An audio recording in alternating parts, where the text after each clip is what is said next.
In the middle of the boarding rush at Halston International Airport, a hush swept through Gate 17. Mabel Owensa, frail, elderly black woman staggered just inside the aircraft doorway, her breath shallow, her hand clutching at her chest.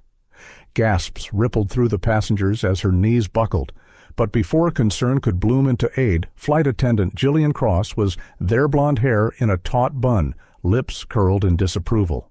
Without hesitation, Jillian grabbed Mabel by the arm, her voice sharp with disdain. "You can't just cause a scene and expect to stay on board," she snapped. In 5 minutes, Jillian's world would unravel. Fired mid-cabin, shamed in front of everyone, and yet that would only be the beginning.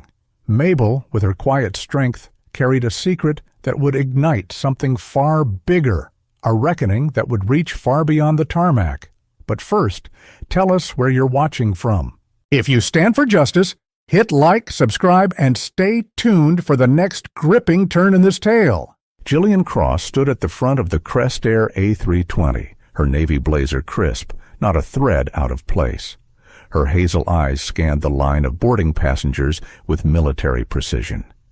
She thrived in this chaos-commanding order with every click of her polished black heels. At 38, she had climbed the ranks at Crest Air for a decade, priding herself on control, on keeping everything sharp and polished, including the people who boarded her aircraft. That control began to fray the moment Mabel Owens stepped onto the plane. Mabel was 72. Her deep brown skin bore the marks of a life carved by hardship. She walked with deliberate care, her back curved from years of arthritis, each step slow and careful. Her coat was thin and worn, but clean. Her fingers gripped a modest canvas handbag. She moved with the dignity of someone who had nothing left to prove, just a quiet will to move forward. To Jillian, Mabel looked entirely out of place. No first-class passenger dressed like that. Not this elderly black woman hobbling like she'd stepped off a public bus and into Jillian's neatly ordered world. Her lip curled as she glanced down the aisle. She'd seen Mabel's type before. Confused elders holding up the boarding process. "Keep it moving," Jillian barked, her tone leaving no room for sympathy. Mabel stopped mid-step, her chest heaving. She fumbled for her bag, her breath catching, and then she dropped to one knee with a sharp gasp. Her purse hit the floor with a dull thud. A woman in row 5 rose instinctively, but Jillian beat her there. Her heels struck the floor like gunfire. "Ma'am, you're delaying the flight. If you're ill, you shouldn't be here," she said, arms folded tightly across her chest. Mabel slowly lifted her gaze. Despite the pain in her eyes, there was calm, steady, and unwavering. "I have a ticket," she murmured, pulling a crumpled boarding pass from her coat. Jillian snatched it without ceremony. A glance, then a scoff. "This says first class. You're in the wrong section. Economy's that way." Mabel didn't flinch. "Seat 2A, she repeated, soft but certain. Jillian's smile turned sharp. She'd dealt with plenty of passengers who didn't know their place, and this one, with her thin coat and trembling hands, was no different. "There must be a mistake," Jillian said, her patience wearing thin. "First class is for premium guests. Please step aside." But Mabel stayed their quiet presence suddenly louder than any protest. The tension thickened. Passengers leaned, watched, phones lifted, Jillian's jaw set. "Ma'am, either move or leave the plane," she warned, her voice rising in steel. Mabel took one last look at her ticket, then up again. "I paid for this seat," she said clearly. That was it. Jillian's composure snapped. "You're done," she barked, seizing Mabel by the arm. The older woman flinched, but didn't resist. Jillian yanked her toward the jet bridge. "Disruptive conduct," she muttered under her breath loud enough for nearby passengers to hear. Halfway down the aisle, Mabel collapsed entirely. Her body hit the floor with a painful thud that silenced the cabin. Jillian hesitated, but only for a beat. "Get up," she hissed, hauling Mabel back to her feet. The woman's breathing was ragged now, her face twisted with pain, but Jillian shoved her toward the open door anyway. "You don't belong here." Mabel said nothing. just held her chest, her bag dragging behind her like a defeated flag. The door slammed shut behind her. Back inside, Jillian turned to the cabin, brushing invisible dust from her hands like justice had been served. But something was wrong. The air had shifted heavy, electric. The passengers were no longer settling. A low buzz of voices rose, sharp and disapproving. Jillian adjusted her blazer, forced her signature grin. "Let's prepare for takeoff," she called out. No one responded. "Prepare for departure, everyone," Jillian Cross called out, her voice unnaturally bright. But the usual chorus of seatbelt clicks and chatter didn't come. The cabin remained frozen, every eye now fixed on her. Some were wide in disbelief, others narrowed in contempt. In row 3, a man sat stone still. His charcoal suit clung to powerful shoulders, his jaw clenched so tightly a vein pulsed at his temple. Dominic Owens, 42, didn't say a word. His deep brown gaze was unreadable, but it pinned Jillian like a spotlight. She didn't recognize him. Just another first-class executive, she assumed, probably irritated at the delay. She dealt with worse. The seconds stretched. Then the intercom buzzed, and a voice cut through the silence firm, unshakable. "This is Captain Bellamy. Jillian Cross, you are relieved of duty, effective immediately. Please exit the aircraft." Jillian's breath caught. Her clipboard slipped from her hand, clattering to the floor like a gavel hitting the bench. Fired, in front of everyone. Her head snapped toward the cockpit, then back to the passengers. They weren't just watching, they were witnessing. She saw it in their eyes, the thrill of seeing power crumble. Dominic hadn't moved, still seated, still staring. The moment hung. Then laughter sharp and cruel broke out from the back. A few passengers joined in. Jillian's cheeks burned. Her hands clenched into trembling fists. This was absurd. She'd done her job. She'd followed company rules. This was chaos, a technicality she could fix with a call to corporate. She spun toward the jet bridge, her steps fast and furious, heels no longer clicking with pride but with panic. She yanked her phone from her blazer pocket, her thumb already scrolling to find her supervisor's number until the screen lit up with a flood of notifications. Halston flight attendant assaults elderly woman caught on camera. The video had gone viral. In just minutes, it had been shared tens of thousands of times. Jillian's face froze mid-sneer. Her voice barked over the grainy footage. The clip showed her dragging Mabel Owens, dismissing her ticket, showing no ounce of humanity. It was all there, raw, undeniable. And the comments were worse. "Fire her! Arrest her! You don't treat someone's grandmother like that! Racist witch!" Jillian's breath quickened. She scrolled faster, her fingers trembling. The image of her white hand wrapped around Mabel's frail, dark arm glared back at her, unforgiving. Her phone buzzed again. Unknown. Number: "You're done, racist." Another: "Better watch your back." Her mouth went dry. This wasn't just backlash. It was war. Back in the cabin, Dominic Owens rose at last. His movements were precise, deliberate, calm. He unfastened his seatbelt and stood, towering above the first-class aisle. His presence commanded attention, even in silence. As he adjusted his cufflinks, the cabin quieted further, as if sensing something weighty had shifted. He had seen it all: his mother's struggle, Jillian's disdain, and he had acted before anyone knew. A text from his seat was all it took. As Chief Operating Officer of Crest Air, Dominic's word was policy. But this was more than corporate. This was personal. Because Mabel Owens wasn't just any passenger. She was his mother. And Jillian Cross had touched the wrong woman.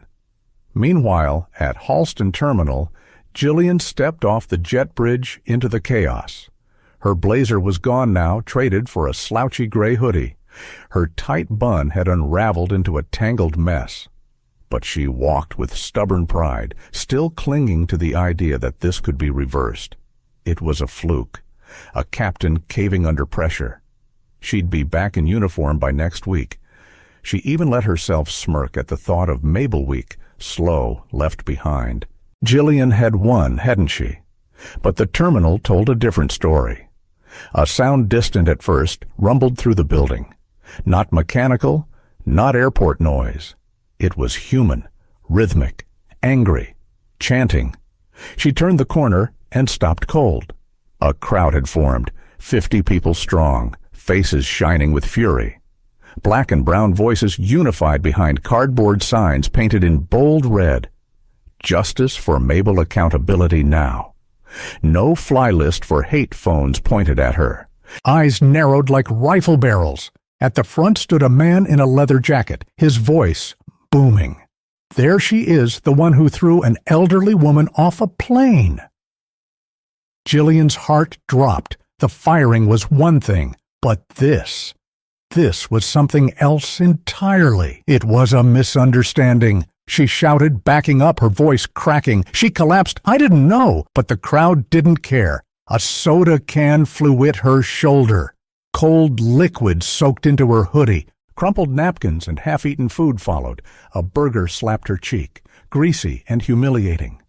"You don't belong here," a teenage girl yelled, her braids bouncing as she hurled a water bottle. Jillian ducked, arms raised to shield her face. But there was no shelter here. The mob had gathered. The internet had chosen. The storm had touched down, and Jillian Cross was at its eye. The barrage didn't let up. Trash kept raining down, and Jillian Cross could barely lift her arms to block it. Her phone buzzed again, more like an alarm now. She pulled it from her hoodie pocket, her fingers trembling. Twitter was ablaze. The video of her dragging Mabel Owens had crossed 20,000 views, doubling by the second. One tweet screamed, "Jillian Cross is human garbage." Another showed Mabel mid-collapse with the caption, "This is what racism looks like."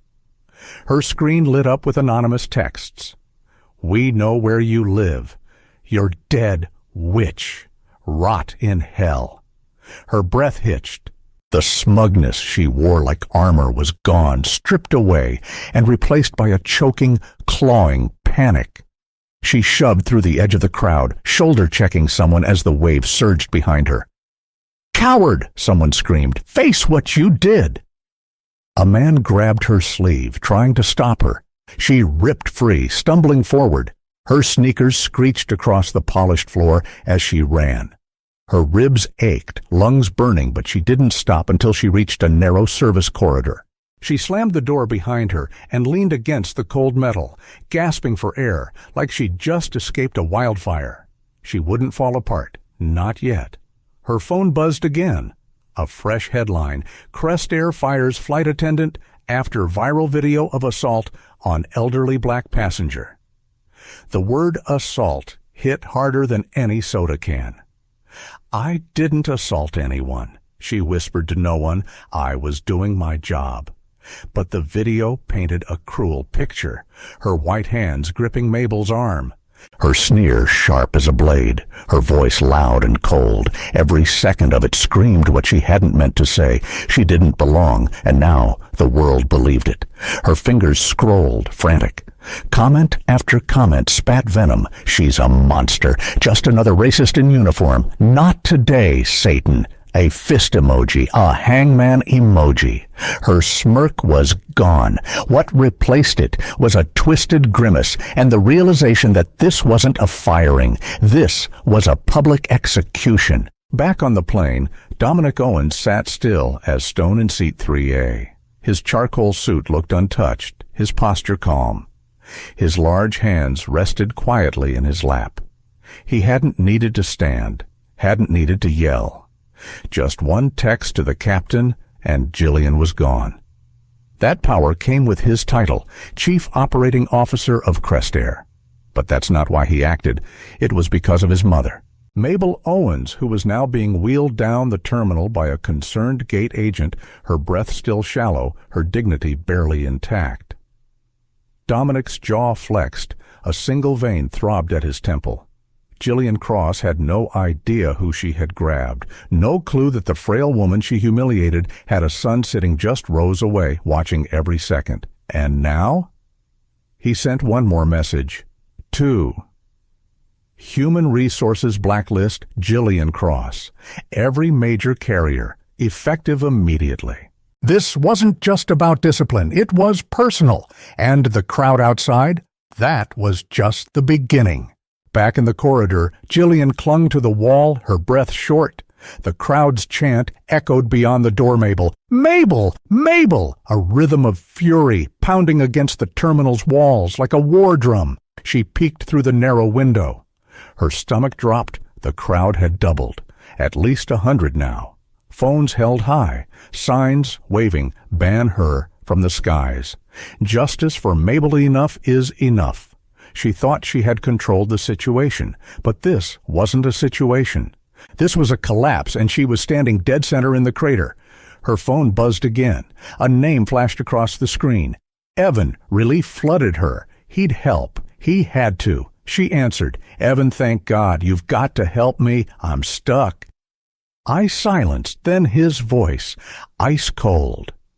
I saw the video. Her heart dropped. "You're on your own, Jillian. We're done." Click. The line went dead. She stared at the screen. Her hand dropped. Her knees nearly followed. Everyone she thought she could call gone. But she wasn't finished. No. She would fight this. The union. A lawyer. Someone would believe her. She had 10 years of clean service, 0 complaints, a spotless record. This was a PR wildfire. She'd spin it, contain it. She'd claw her way back. She straightened her hoodie, forced her breath to slow. She would survive this. Then came the roar. From beyond the glass, a second surge of chants rose louder, more pointed. A teenager spotted her through the window. "There she is!" The mob surged toward the terminal doors. Signs bounced. Voices clashed into a single roar. And Jillian Cross ran. Her sneakers slid across linoleum. Her hoodie clung to her in sweaty, soda-stained folds. She bolted down another hallway, not knowing where she was headed, only knowing she had to run. She didn't see Dominic Owen's next move. Didn't know that while she fled, he was already tying the final knot around her career, her reputation, her life. She thought this was her lowest moment. She was wrong. Jillian Cross barreled down the back hallway of the crew wing, her breath ragged, her gray hoodie soaked in sweat and sticky soda. The crew lounge was just ahead, a beige door half hidden behind an aging vending machine. She flung it open. The fluorescent lights buzzed overhead. The stale scent of burnt coffee and microwaved bagels clung to the air. A few off-duty attendants looked up from their phones. Their voices died the moment they saw her. The silence was instant, thick. She didn't care.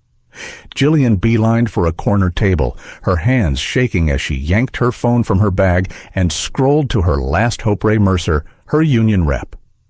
He'd helped her through a brutal scheduling dispute 3 years ago. He was rough around the edges, a retired pilot, but he'd always had her back. He had to now. She dialed. Once. Twice. Click.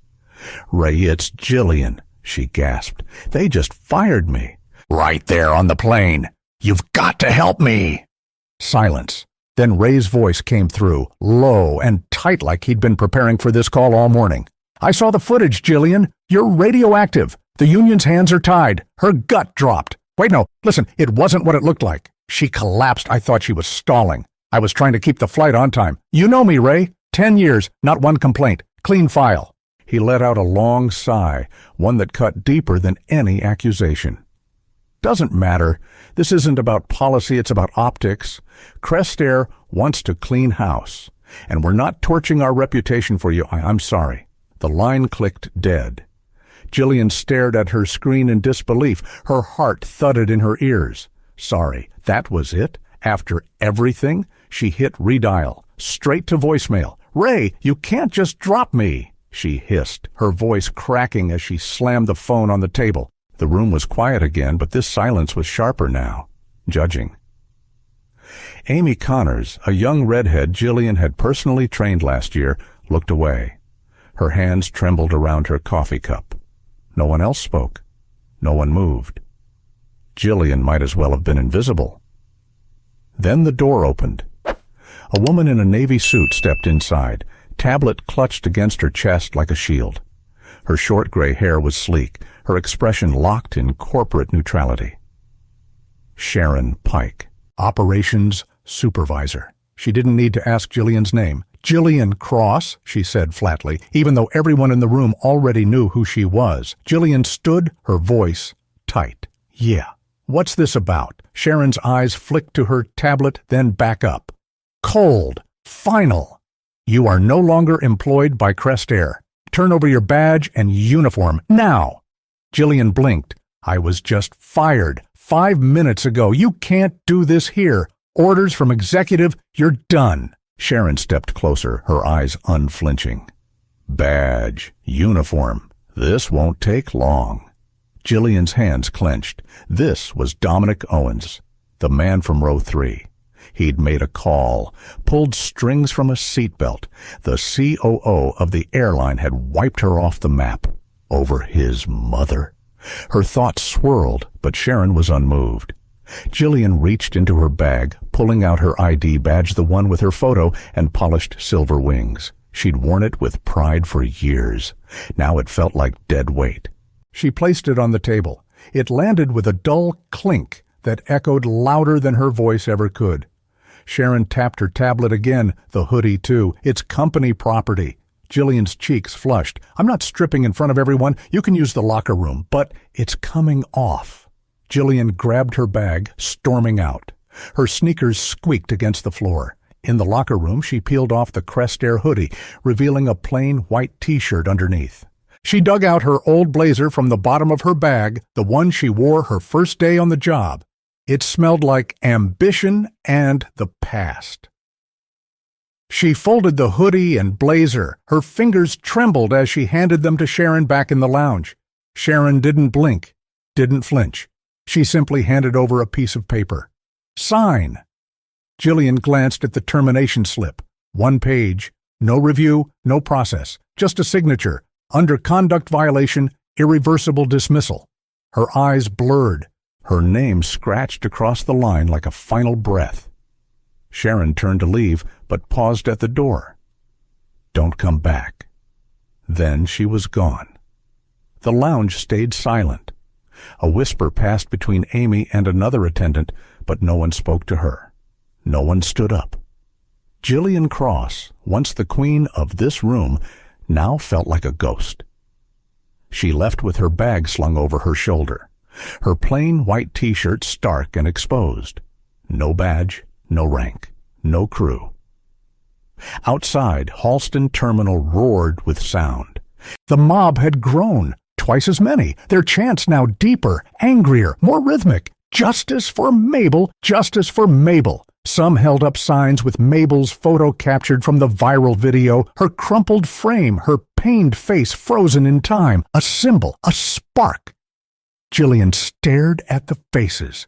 At the phones pointed at her again, her jaw locked, her eyes stinging. She thought she'd just lost a job, but out here, she was losing the last of her name. Outside the terminal, Jillian Cross was no longer a flight attendant. She was a headline. Her face sharp with tension, mid-sneer was splashed in black and white across trending news clips. The viral video had become an icon of everything wrong. Her throat tightened. She'd believed the union would protect her, that the system she upheld for a decade would stand behind her. But Dominic Owens had flipped that system against her like a switchblade. His power filled every crack she used to call solid ground. Her phone vibrated again. Another alert. Crest Air severs ties with embattled employee amid protests. Her name was no longer just a name. It was a hashtag. Prayer Jillian Cross racist. Thousands of posts, each one more venomous than the last. She ducked into a bathroom, her pulse hammering. Cool water splashed her face, mixing with the sweat and dried soda clinging to her neck. She gripped the porcelain sink as if it were the only thing holding her upright. In the mirror, her reflection looked nothing like the woman who boarded that plane. Pale, shaken, hollow. Just this morning she'd been in charge, respected, feared. Now she was being torn apart by the very world she once ruled. Outside, fists pounded on the glass. More protesters had gathered, their chants booming through the walls. The roar of justice for Mabel shook the tiles beneath her shoes. 100 voices united by fury. They weren't going anywhere. She'd once believed she could talk her way out of anything, but Dominic had outmaneuvered her, turned outrage into a weapon, and the mob, they weren't just angry, they were his army. Her chest heaved. A sob threatened to rise, but she swallowed it down. No, this wasn't over. She stared into her reflection, hazel eyes narrowing with purpose. I'm not done. She grabbed her phone, ignoring the wave of hate messages and threats, and pulled up a contact she hadn't used in over a year. Frank DeWitt, an attorney with a reputation for taking cases no one else would touch. They'd met at a company party once. He was loud, cocky, and relentless. Exactly what she needed. She called. It rang 3 times before his gravelly voice answered. DeWitt, Frank, it's Jillian Cross, she rushed out. Crestair just canned me over that flight. The internet's eating me alive. I need legal backup. Can we sue them? He didn't answer right away. Then, dryly, I've seen the clip. It's messy. What's your defense? She inhaled. Mabel collapsed. I thought she was faking it to delay the flight. I followed protocol. They panicked. A pause. Bring everything. Meet me in an hour. Downtown office. You know, the one above Manny's Deli. She exhaled, the first breath of relief in hours. On my way. Jillian grabbed her bag, slipped out a side exit, and flagged a cab. The driver, an older black man with silver streaks in his beard, eyed her through the mirror. You're that flight lady, aren't you? She stiffened, but nodded. Yeah, just... Please drive. The cab pulled away, the crowd noise fading behind her. As the city blurred past, her shoulders relaxed a little. Frank would fix this. She had paperwork, evidence hell, even a photo of the ticket. She would clear her name. Get back everything, maybe even her job. A flicker of hope surfaced. She allowed herself the smallest smirk. Frank's office sat above a greasy deli downtown, the scent of pastrami hanging in the hallway. The waiting room was nothing but a cracked chair and a yellowing ceiling tile. But Frank was there stocky, 50-something, shirt rumpled and tie askew, a cigarette tucked behind one ear. He didn't smile when he saw her, but he waved her in. Jillian dropped into the chair across from him, her bag slapping the floor. She launched into her story, voice tight, the adrenaline making her hands shake. I checked her ticket, thought it was wrong. She collapsed. I thought she was pulling something. That can't be grounds for firing. Frank leaned back, folding his hands over his gut, eyes sharp. It's thin, but we've got a shot. The video shows her stumbling. We can argue good faith, wrongful termination, maybe even defamation if we play it right. Her lips curved, a little stronger now. She handed him everything. Her termination notice, screenshots of her flight history, a quick photo she'd taken of Mabel's boarding pass. Frank scribbled notes fast and furious, muttering about lawsuits and damage control. How long until we file? She asked. A few weeks, maybe less if I push. We'll start with an injunction to block the airline from blacklisting you. She nodded, hope swelling. She could disappear for a bit, let the storm cool off while Frank handled the fight. She stood and shook his hand, her grip firm again. Do it. She left with confidence in her step, but she didn't make it far. Her phone rang as she stepped onto the sidewalk. Frank again. She answered, still smiling. Yeah? His voice was grim. We've got a problem. The smile vanished. What kind of problem? Crestair just countersued, he said. Defamation. Emotional distress. They're saying you ignored her medical alerts, that she had a heart condition. You endangered her life. Jillian's knees went weak. I didn't know doesn't matter, Frank cut in. They've got medical records, security footage we hadn't seen, different angles. You look like you grabbed her without hesitation. And the worst part? What? She whispered. This isn't corporate, he said. It's Dominic Owens, their COO, the man in the suit from row 3. A beat of silence. That was her son. Jillian felt the air vanish from her lungs.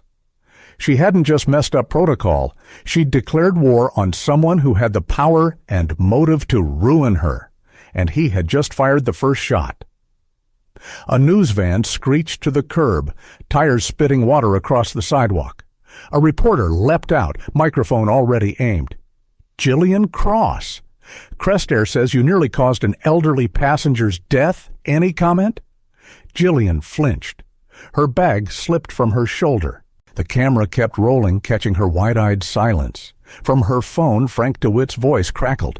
They leaked everything, every angle. You look worse from the sides. I can't spin this anymore. I'm out, Jillian. This case is a corpse. The line went dead. She just stood there, paralyzed, mind blank.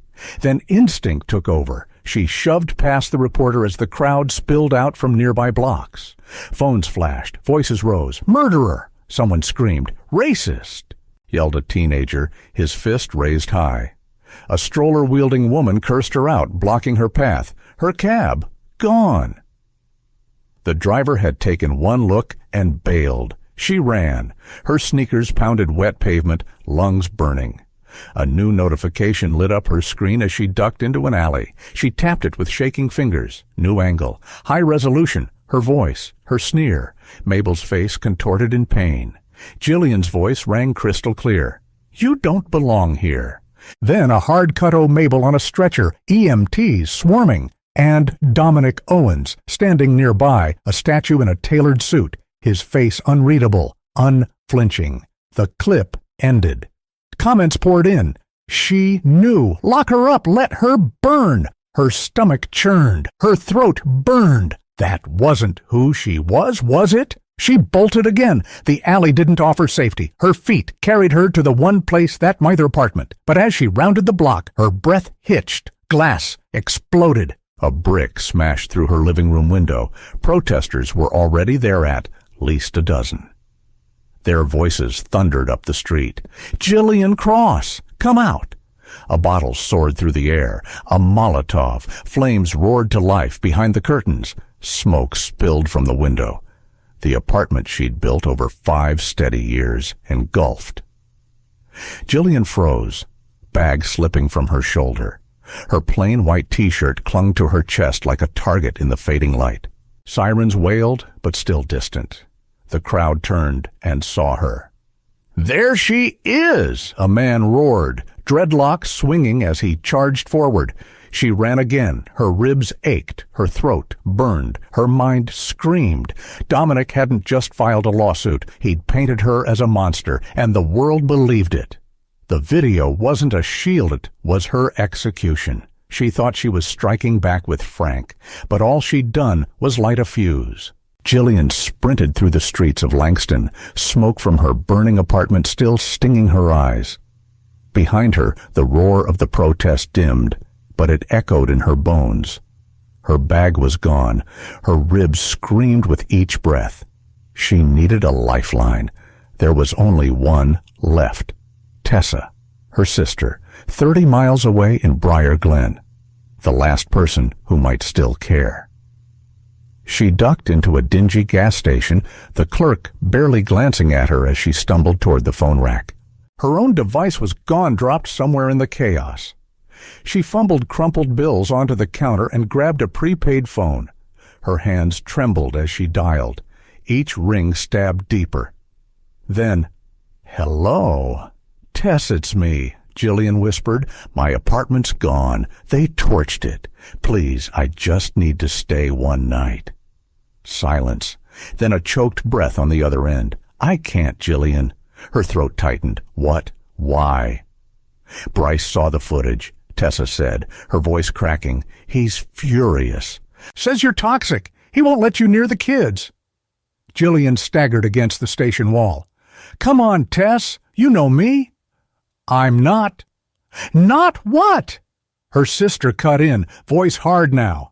"Not racist. You dragged an old black woman off a plane."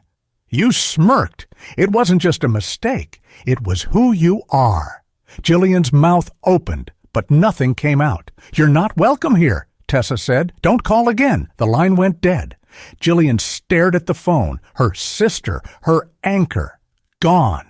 She stumbled outside, the wind cutting through her sweat-soaked shirt. She pressed redial, but no answer. One more number.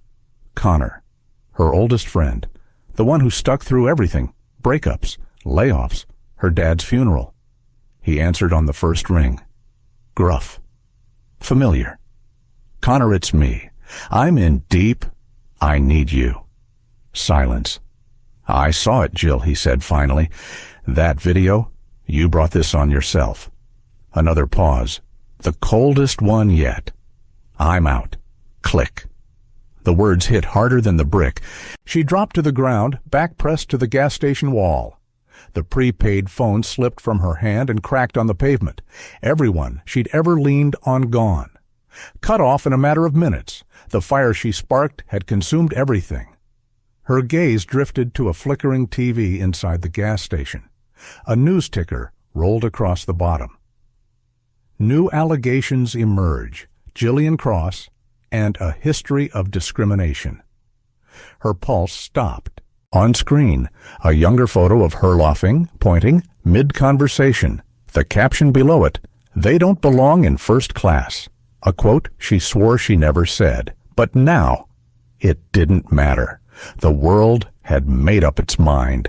The door creaked shut behind Jillian Cross as she staggered into the motel lobby, her chest rising and falling like a punctured bellows. Her fingers gripped the front desk counter, her knuckles pale, her mind spinning from everything she'd just lost. The clerk didn't say a word, just grunted, eyes flicking from her busted lip to the faint burn marks on her sleeve. She slid her last 20 across the counter. He handed her a key in silence. Room 12. She stumbled down the hallway, walls stained with time, ceiling tiles sagging like tired eyelids. Inside, the room was dim, musty, wallpaper curled at the corners. The bed sank in the middle like it had given up long before she had. She collapsed onto the mattress, a fragile heap of skin, sweat, and unraveling nerves. Outside, chants still rose like thunder, distant now, but no less personal. Justice for Mabel. Her sister had turned her away. Her best friend had vanished. Her lawyer had quit. And now the world had decided who she was. A monster. The TV buzzed to life, uninvited, the remote stuck between the nightstand and the wall. She turned toward the screen, where a smug anchor with a perfect tie recited the newest dagger. Crestair employees' behavior no longer seen as isolated. Reports suggest a pattern of racial bias. Then the photo again. Younger Jillian, laughing at a bar taken years ago, captioned with a lie. "They don't belong in first class," she never said it. Another clip played, her voice distorted, as if filtered through a villain's script, complaining about those people on flights, faked, edited, or invented entirely by Dominic Owen's media machine. She'd had no pattern, no prior offenses, just one catastrophic misstep. But truth wasn't the currency any more spectacle was. Dominic didn't want her punished. He wanted her erased. Her cracked phone buzzed again. She almost didn't look. But then the screen lit up with a message from an unknown number. "You'll pay for every flight you poisoned. We know where you sleep. Justice doesn't stop at airport doors." She dropped the phone. It hit the floor with a dull thud, the glass already spiderwebbed from the last time she'd lost control. A moment later, the motel window rattled. Tires screeched outside. A pickup fishtailed at the entrance. Then, crash. A brick hurled through the front window of the lobby. Glass rained like hail. On its red clay face scrawled in thick black marker, "Justice." Jillian didn't wait to see what came next. She bolted from the room, her breath a broken thing in her throat, ribs aching as her feet hit the pavement. Down the road, the neon sign of a second-rate diner blinked against the night. Open 24 hours. She didn't stop running until she reached the alley behind it, her body collapsing into the shadow of a dumpster. Her heart felt like it might burst from the fear. Inside, her thoughts turned inward. Tessa, Connor, her old life, gone. But that flame of fight hadn't gone out entirely. Somewhere beneath the debris, a spark still flickered. She couldn't undo what happened on the flight, but she could rewrite the rest. She clawed her way up back to the motel, careful to avoid the crowd that had gathered near the parking lot. Back in room 12, she locked the door behind her. The air reeked of mildew and rot. Her hands trembled as she reached for the phone again. If Dominic could spin the narrative, so could she. She'd use the same weapon that destroyed her, the internet. She angled the phone camera toward the bed's peeling headboard, where the dim yellow light barely lit her battered face. She wiped her eyes, combed her fingers through the snarl of blonde hair, and hit record. Her voice was ragged, uncertain. "I'm Jillian Cross," she began. "You've seen the video. You've made your judgments. But let me say this. I was wrong. I saw an elderly woman struggling, and I thought it was a delay tactic. I never imagined she was truly in danger." She paused, breath shaking. "I didn't act out of hate. I acted out of fear of losing control, of breaking the schedule. But that doesn't excuse what I did."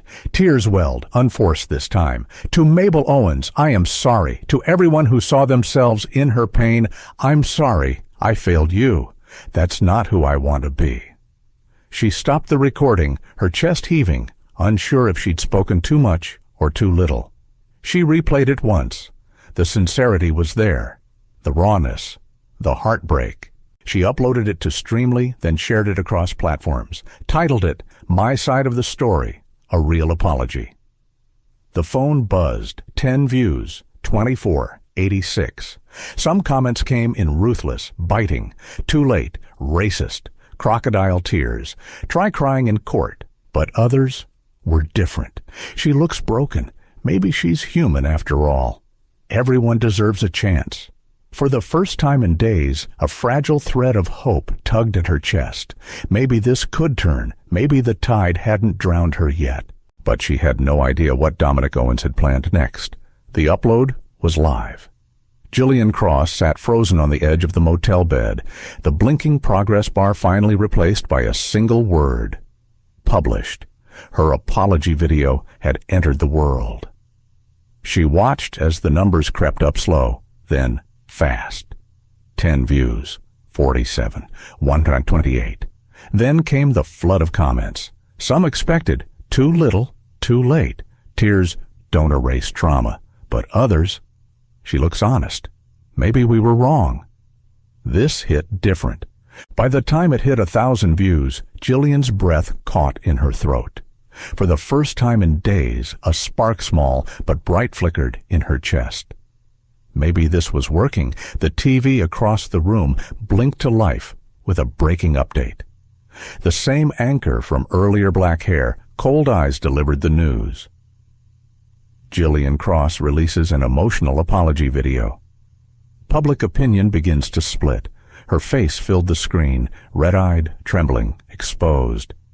Jillian leaned closer, her heart pounding. The tides were shifting. Maybe she wasn't completely ruined. Then her phone buzzed violently. New alert. Crest Air releases internal footage exposing years-old misconduct. Her heart plummeted as she opened the link. A clip loaded grainy security cam footage from a check-in desk dated 3 years back. She was in uniform, headset clipped to her ear, jaw tight. "You think you're special?" Her voice snapped, sharper than she remembered. Back of the line. The passenger, a black man, visibly recoiled. The clip looped, slower, her sneer repeated, her tone thick with contempt. It was her. No denying it. She remembered that day. A storm delay, chaos, exhaustion. She'd lost her temper, but not like this. Not with this venom. But Dominic's team had chopped and sharpened the clip, turning a bad moment into a career death blow. The comments flooded in again. Fake tears exposed. "She's been doing this for years. Racist fraud." Jillian's apology video, which had just started gaining traction, was buried under the avalanche of rage. Her notifications burned red hot. Her name trending again, this time alongside a new hashtag, "Heart Cross the Line." Her hands trembled. The phone slipped from her grip and hit the floor. From the grimy motel window, she peered through the blinds. Movement. Outside, shadows gathered, first a few, then more. Dozens. Faces lit by phone screens. Some held signs. Justice for Mabel. Others just raised fists. A man in a hoodie stepped forward. He held a torch in one hand, in the other a crude effigy. Her own face printed and taped onto straw. He lit it. The straw body caught fast, flames licking skyward. They cheered. She backed away from the window, her shoulders colliding with the peeling wallpaper. Smoke from the burning doll seeped through the cracked frame, curling beneath the door. Chants rose louder than before. "Jillian Cross, your time is up. Burn the hate." Her breath stuttered in her chest. Her ribs throbbed. Her voice cracked as she tried to whisper sense to herself. This wasn't just about a flight anymore. This was about the image they'd built her face. Her skin, her words all, sculpted into the perfect villain. The air in the room felt thin. Her apology had become kindling, and Dominic Owens had lit the match. Jillian crawled toward her suitcase, yanking it open. Sneakers, jacket. She couldn't stay not with the crowd swelling, not with the smoke thickening. She laced up her shoes, her fingers trembling so badly she had to try twice. The motel clerk's desk was empty, abandoned. The neon sign outside buzzed above the parking lot like a warning siren. Outside, 30 people and counting surrounded the entrance. They weren't here to protest. They were here to punish. Jillian slipped out the side door, cutting through a narrow service corridor behind the building. Dumpsters lined the alley, the stench of rot clinging to the humid night. She moved in silence, every step calculated, her breath shallow. Above her, the night sky pressed heavy. Every sound, every yell, every crunch of gravel felt like it was coming for her. She wasn't free, she wasn't forgiven. Her apology had been twisted into fuel. And now, Dominic's next move was coming. The muggy Braemont night clung to Jillian Cross like wet cloth as she sprinted through the alley, the shadows closing in behind her. She just needed to reach the bus terminal, vanish, and ride out the storm. Dominic Owens' fury couldn't follow her forever, could it? Halfway down the narrow back lane, she heard them, footsteps, fast, aggressive. She turned, heart hammering in her throat. 5 silhouettes emerged from the dark hoods up, posture tight. They weren't protesters. They were hunting. A tall man stepped forward, his voice rough as gravel. "There she is," he growled, eyes sharp in the amber streetlight. Jillian Cross, the racist. Her stomach twisted. "No, wait," she stammered, slipping backward on slick gravel. "It was a mistake. I didn't mean it." The man laughed, bitter and cruel. "Tell that to Mabel Owens." They surged forward. Jillian ran. Her sneakers pounded the ground, lungs burning, ribs screaming. A fist sliced through the air, barely missing her temple. Another caught her shoulder, spinning her hard into a dumpster. Pain flared white hot. She hit the metal with a grunt, crumpling to the ground. Blood dripped from her elbow as she gasped, "Please!" A boot slammed into her ribs. Something cracked. A breath escaped her lips as her vision swam. Then came the second kick. A third. A woman's voice snarled, "This is for every time you looked at someone like they were dirt." Fists rained down, relentless. Her arms curled over her head, shielding what little she could. Her body trembled under the weight of fury. "You don't belong anywhere," the leader spat, driving his knuckles into her brow. Her head snapped sideways. She tasted blood-sharp and coppery, but even then she fought. Crawling, clawing at the dirt with her good hand, she spotted a chain-link fence at the alley's end. She dragged herself toward it, her battered limbs barely obeying. A hand grabbed her ankle, yanking hard. She kicked blindly, her heel catching a jaw with a dull crack. The attacker grunted, stumbling back just enough for her to scramble forward. Through a gap in the fence, she went, tearing her shirt, scraping her stomach raw. On the other side, she bolted. Her body screamed with every step, but adrenaline drowned out the pain. She veered into a side street, the buildings warping around her. Warehouses and loading docks rose like forgotten tombstones. She collapsed behind a rusting sedan, her back pressing against the metal, breath shallow and ragged. She'd survived. She'd made it. Sirens cried out in the distance. Red and blue lights broke through the night. Relief swelled in her chest like a breath finally taken. "Help!" She staggered into the open, waving one bruised arm. "Over here!" she croaked. "They attacked me!" Two officers stepped out of the cruiser, eyes unreadable, hands hovering near holsters. One was a stocky man with a sharp jaw and close-cropped hair. The other, a black woman, her braid tight, her posture unflinching. "You Gillian Cross?" the man asked. She nodded, wincing. "Yes." "Please." "I was jumped." The woman pulled out handcuffs with practiced ease. "You're under arrest." Gillian blinked. "What?" The cuffs snapped around her swollen wrist. Pain ripped through her arm. "Now wait, I'm the victim." The woman's lip curled. "Complaint says you incited violence." The crowd, they were just responding. "That's not true," Gillian cried, panic bubbling up. "They ambushed me. Please." The man shoved her forward, his grip tight. "Tell it to the judge." The cruiser door slammed shut behind her, the metal cage swallowing what little breath she had left. Her ribs throbbed, her wrist pulsed. Her face was a patchwork of bruises and blood, but none of that compared to the betrayal. Dominic hadn't just unleashed vigilante, she'd corrupted the system. The patrol car rolled toward the precinct. Gillian's head leaned back against the cold steel. The officers muttered in the front seat. "Should have left her to the crowd," the woman sneered. "Jail's too clean for people like her," the man replied. At the station, they hauled her inside. Her sneakers dragged, her strength gone. The desk sergeant, a towering man with tired eyes and brown skin, scowled as she approached. "Well, well," he said, typing her name with heavy keystrokes. "Gillian Cross." The Internet's favorite punching bag. She tried to speak. Her voice cracked. "I didn't start anything." He rolled his eyes, then motioned toward the holding cells. The metal door slammed shut. Guards walked past, none of them white. Their eyes judged her silently. One muttered, "Let her rot." Another spat near her feet. Her body screamed for medical help.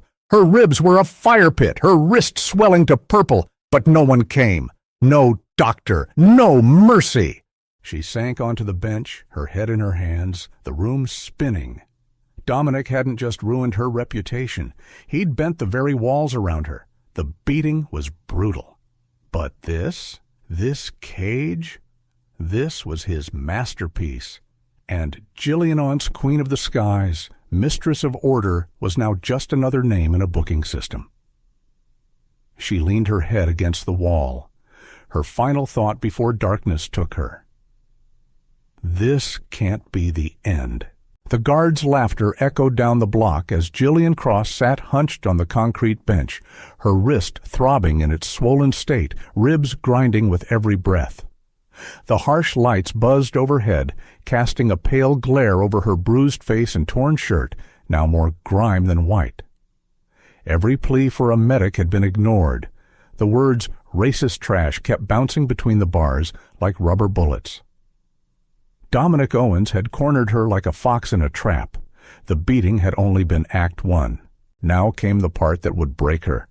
Footsteps echoed slowly, confidently. A lanky man stepped into view, mid-40s, tousled beard, a coffee-stained trench coat clinging to him like shadow. Wire-rimmed glasses framed eyes that burned too sharp to be kind. "Gillian Cross?" he asked, voice steady but low. She nodded, her side screaming as she shifted. Who are you?" she rasped. He held up a folded slip. "Travis Hale. I bailed you out, saw the footage, heard the noise. I don't buy all of it." Her breath caught. A lifeline. "Why?" He gave a half-smile. "Because justice still matters. Let's get out of here." The guard grumbled, unlocking the cell with a muttered curse.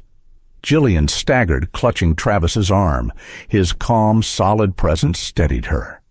Outside, the air hit cold and sharp, slicing through her sweat and blood. The Braemont skyline shimmered, blurred through her one good eye. Travis helped her into a battered sedan and slid into the driver's seat. "Thanks," she whispered, her voice barely audible. "There's a diner a few blocks away," he said, starting the car. "You look like hell, but you're not done yet." The greasy spoon was nearly empty, its neon sign flickering like a dying heartbeat. The scent of bacon grease clung to every surface. They slid into a booth near the back. A tired-looking waitress with brassy curls dropped 2 mugs without a word, her gaze lingering on Jillian's battered face. Travis ordered coffee, then he leaned in. "You're a mess," he said, "but people love a good comeback. Tell me everything." Jillian's lips trembled as she started. "I didn't know Mabel was sick. I thought she was stalling, just trying to delay the flight. I did what we're trained to do." Dominic twisted everything. "The video, the arrest, it's not me. I'm not what they say." He nodded slowly, scribbling in a small notebook. "You were wrong, but not beyond redemption. Keep talking." The truth cuts through the noise. Her pulse ticked faster. Was this the start of something real? She leaned in, desperate. Words tumbled out of her mouth about the crowd, the betrayal, the way no one wanted to hear her side. Her voice rose with urgency, bitterness curling around each word. Then she said it. "They're treating me like a criminal. Just because she's black and I'm white, it's not fair. It slipped out. Too raw, too unfiltered." Travis gave the faintest twitch of an eyebrow. She didn't notice. A few minutes later, her phone buzzed. She fumbled for it, her pulse stalling as she read the alert. Leaked audio. Jillian Cross blames race for her downfall.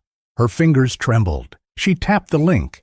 The audio played, her voice clear, unmistakable. "They're treating me like a criminal, all because she's black and I'm white." Looped, twisted, weaponized. Her stomach lurched, her coffee spilled. She turned slowly toward Travis. His face was blank, his coat pocket bulged.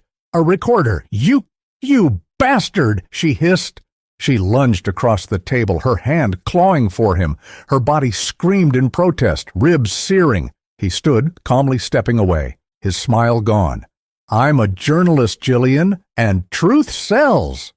The blow hit harder than any vigilante's fist. He'd baited her, fed her false hope, just to scoop her pain for clicks. Gasps filled the diner. Phones came out. Strangers filmed her unraveling. Outside, tires screeched, and from beyond the glass it came again. "Justice for Mabel." The chant rolled in like thunder. The mob had found her again. The crowd surge tripled in minutes. Jillian Cross' leaked rant had ignited them again, and the diner she'd hidden in became their target. Glass shattered. Signs glowed red under flickering streetlights.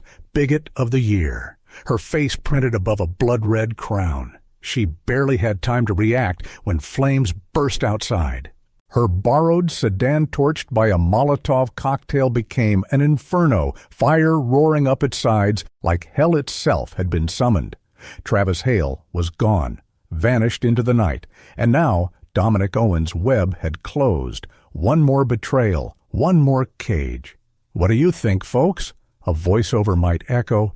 Was Jillian foolish to trust a stranger, or did Travis go too far? Inside, the heat seared her back. Smoke choked the booth she'd just fled. Glass splintered in every direction. Her wrist throbbed. Her ribs felt cracked in 3 places, but she wasn't finished. Not yet. She pressed herself against the wall, coughing hard, her vision swimming. She'd survived too much. The mob, the police, the beatings. Dominic had turned the world against her, but she'd still breathe, still fight.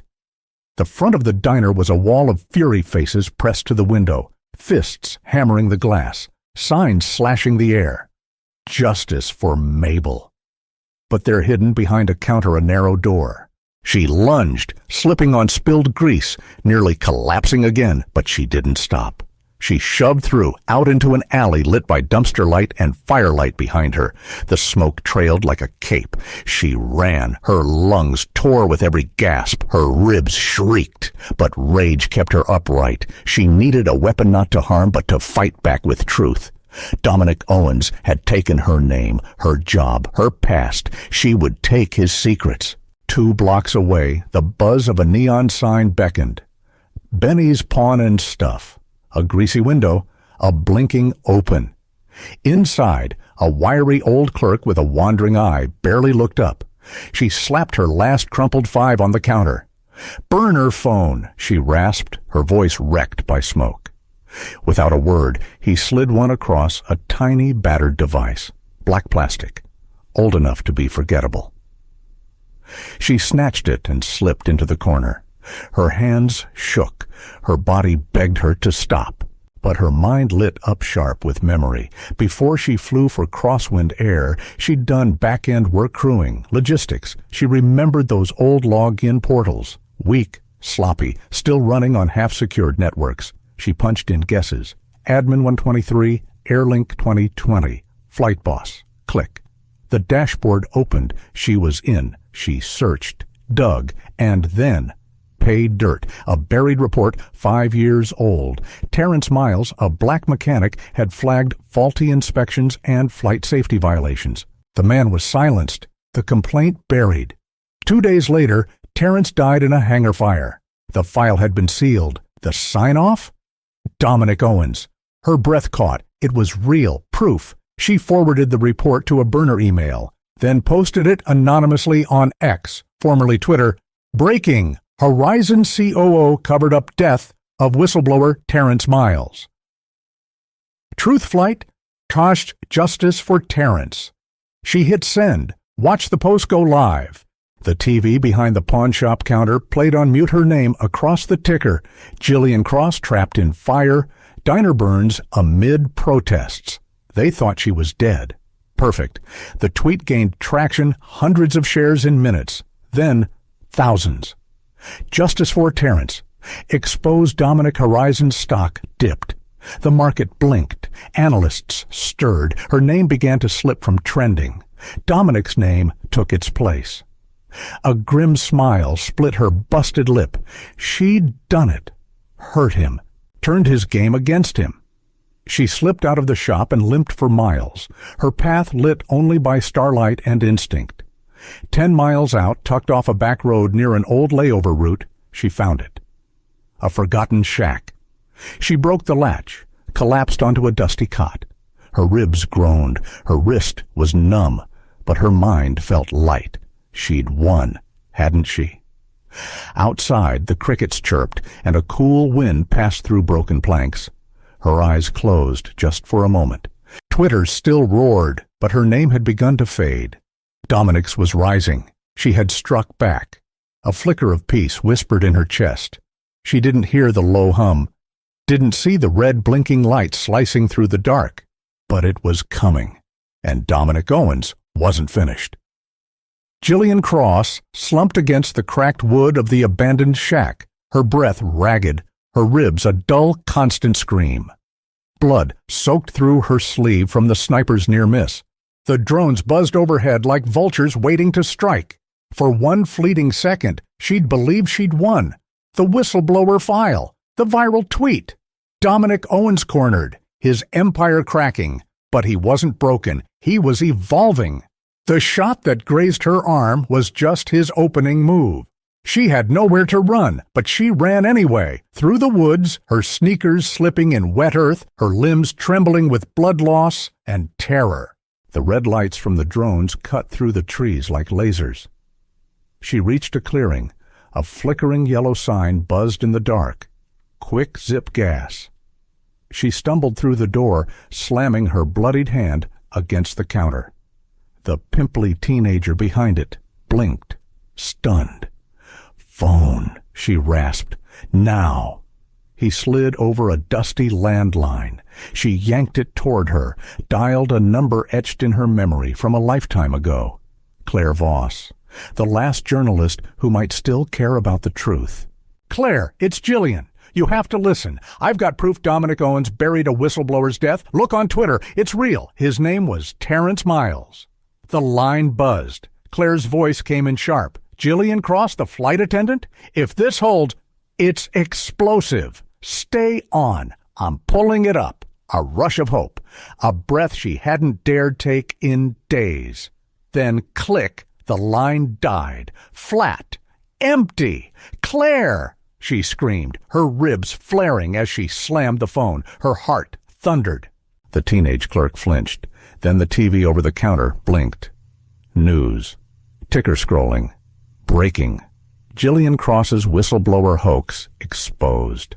A suited anchor appeared, smug as ever. Newly leaked audio captures former flight attendant Jillian Cross admitting she fabricated the claims against Horizon COO Dominic Owens out of personal vengeance.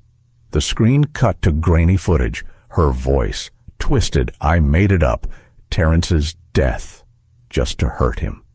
Jillian's mouth fell open. No, she whispered, that's not real. But the damage was done.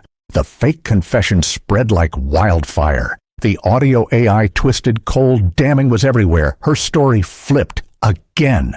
The clerk backed up, eyes narrowing, fingers inching toward a baseball bat beneath the counter. You're her, he growled. Jillian shook her head. It's fake. It's not me. But the clerk had already pulled out his phone. Twitter blew up on screen. Jillian lies. You're racist and fraud. She's insane. Burn her down. Even Claire's number went dead when she redialed. Her hand slipped from the counter. Her body sagged. All the fire, the fight drained out. That was Dominic's masterpiece. One final twisted move. Flip her truth into madness. She'd exposed him, so he made her a liar. Outside, tires screeched. Headlights blasted through the gas station glass. A familiar buzzing returned the drones. He'd tracked her again. They were here. Jillian Cross crashed through the storeroom door as the gas station shook behind her. The clerk's bat had grazed her shoulder, and pain bloomed hot and deep. She didn't stop. Glass shattered in the front windows, blown out as black SUVs skidded to a halt. Masked men in tactical black spilled out, rifles slung, torches blazing. They weren't here for questions. They were here for closure. Another Molotov hurled into the woods behind the station, lit the shack she'd fled into a pyre-herd trail, erased in flames. She ran. Her sneakers pounded the gravel, blood dripping from her shoulder, her ribs singing with every breath. Helicopters beat overhead, their searchlights slicing the dark sky of Bremont, pinning her like prey in a trap. The mob was here, 2000s now, marching like an unstoppable tide. Justice for Mabel, justice for Terrence. Signs waved, her face distorted and inked in monstrous caricature. Every step she'd taken had led to this moment. She thought the whistleblower leak would break Dominic Owens, but he'd broken her instead. His counterattack, vicious and immediate, had turned her truth into poison, twisted her hack into a hoax. And now the crowd wasn't rallying with her. They were closing in on her. The spotlight hit again. Boots pounded nearby. The ground roared under the helicopters. She stumbled, her leg giving way in the mud, her mind screaming. She'd exposed Terrence Miles' death, handed it to Claire Voss, begged for truth to win. But Dominic's reach was too deep, too fast. His fake audio, his faked confession played everywhere. Now he was the victim, and she was the lie. She collapsed in a ditch. Mud oozed around her like a grave. Lights blazed above. The mob surged forward, and she knew this was the end.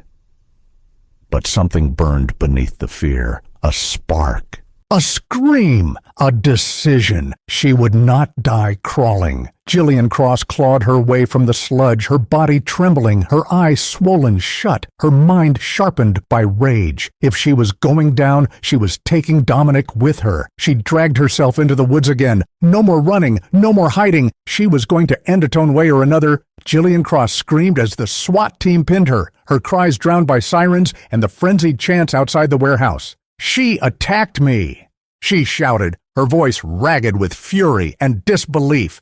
"He's lying! He set me up!" But no one listened. The cuffs bit deep into her fractured wrist, her good eye swollen and frantic. Across the concrete floor, Dominic Owens stood tall, his once pristine charcoal suit ripped just enough for sympathy. Blood streaked his sleeve a staged wound. "She's unstable," Dominic said to the officers, his voice a perfect tremble. "I tried to de-escalate. This is what I got." He lifted his arm theatrically, eyes shining under the camera flashes. "I only wanted to help her." The SWAT Commandera-hardened man with a square jaw, and zero doubt, nodded once and muttered, "You're done, lady." They shoved Jillian into a van, the metal door slamming shut behind her like a tomb. Outside, Dominic turned to reporters, his limp exaggerated, his tone saintly. "I saw someone unraveling and tried to give her grace. But some people, you just can't save." Inside the van, Jillian's head slumped against the cold steel wall, her body broken, her spirit battered. She watched Dominic through the small window. He smiled at her, triumphant, untouchable. "You'll never outrun this," he'd whispered to her as they dragged her away. And now, she believed him. Jillian Cross sat shackled in a maximum security holding cell. Her wrist throbbed under the weight of steel. The orange jumpsuit clung to her battered frame like a sentence already served. Her ribs screamed with each breath, her face a swollen mess of bruises and dried blood. The only thing louder than her pain was the silence. Not the jeers of guards, not the echo of her name trending, just silence. The world had moved on. The headlines crowned Dominic a survivor. She was yesterday's villain. Footsteps echoed, slow, heavy. A guard stopped at her cell, a stocky woman with a shaved head and unreadable eyes. She said nothing, just slipped a folded note through the bars. Jillian's fingers trembled as she unfolded it. "You didn't deserve this." Her breath caught.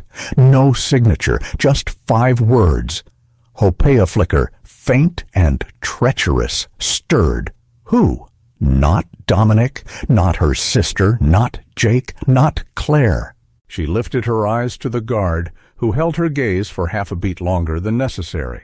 A glint there, maybe pity, or maybe something else. "Visitor," the guard said, voice flat. They led Jillian down a sterile hallway.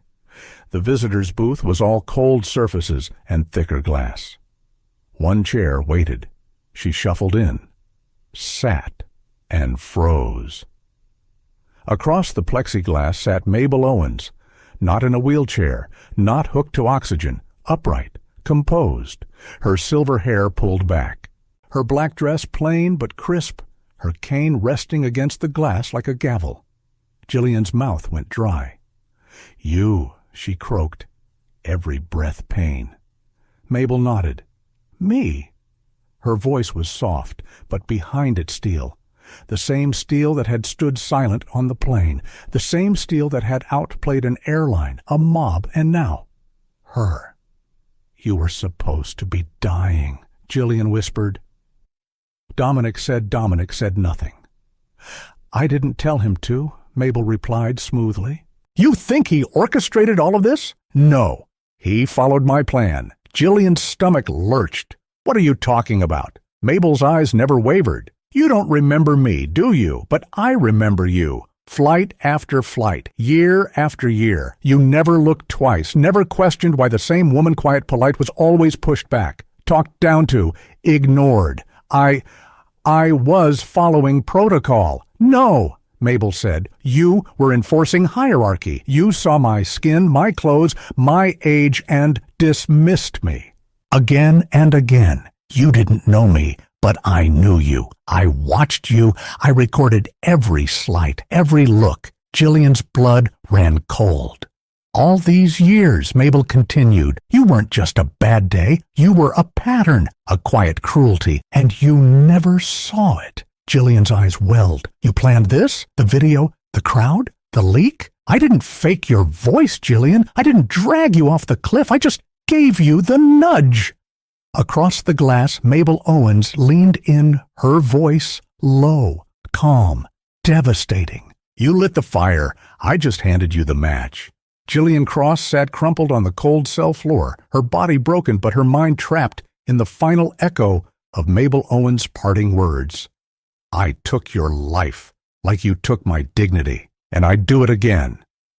The door clicked shut behind Mabel. No wheelchair, no limp, no trace of the fragile woman Jillian had once dragged down an airplane aisle. Her cane had been a prop, her silence a weapon, and her son, Dominic Owens, the executive powerhouse, just a pawn in her mother's endgame. Jillian pounded the plexiglass, her shackles jerking her wrists until bone scraped bone. You're insane, she screamed. You planned this? All of it? But Mabel was already a shadow down the corridor, her back straight, her steps calm. Her black dress whispered across the prison tiles like a verdict. Jillian's breath came in sobs, each one thinner than the last. Her ribs ached, her eyes swollen shut. The note she'd clung to fluttered to the floor, its message now twisted. You didn't deserve this. A lie. A knife. Ruth's final stroke of vengeance, masquerading as compassion. The truth settled over Jillian like ash. It hadn't been Marcus's drones, or the crowd outside the diner, or even Dominic's viral performance that destroyed her. It was Mabel. It had always been Mabel. The quiet old woman with the shaking hands and iron will. The one she'd dismissed again and again because she looked like she didn't belong. Jillian had thought herself the enforcer, the one who held order, but she was never the queen. She was just a lesson, a target, a warning, and Mabel had waited. Years, flights, slights, until the moment was perfect. The guards returned, dragging Jillian back to her cell. Her jumpsuit sagged around her broken frame. The concrete welcomed her with the same cold indifference she'd shown passengers like Mabel for a decade. She didn't cry. Not now. There was nothing left. Mabel hadn't yelled. She hadn't fought. She'd simply watched Jillian drown in the very storm she'd summoned.